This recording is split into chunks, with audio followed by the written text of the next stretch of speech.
जय शिवराय सगळ्यांना. तर खूप दिवसापासून माझं माझ्या फेसकडं लक्षच देणं होत नव्हतं. म्हटलं चला आज टाईम आहे तर चेहऱ्याला क्लीनअप करून घेऊया. त्यानंतर क्लिन्झिंग मिल्क घेतलं, चेहरा छानपैकी क्लीनअप करून घेतला. त्यानंतर एव्हरी यूजचं स्क्रब घेऊन चेहरा 10 ते 15 मिनटं स्क्रब केला.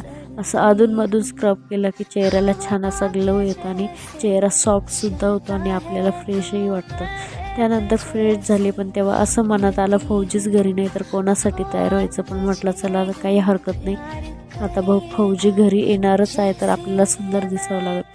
त्यानंतर केसांची वेणी घालून घेतली आणि थोडा वेळ टी व्ही बघत बसले आणि गाणे ऐकत होते. तर आमच्या पिल्ल्याचं डान्स करायचं काम चालू होतं. खूप छान डान्स करत होता, मला तर खूप हसायला येत होतं. त्यानंतर झाला स्वयंपाकाच्या वेळी.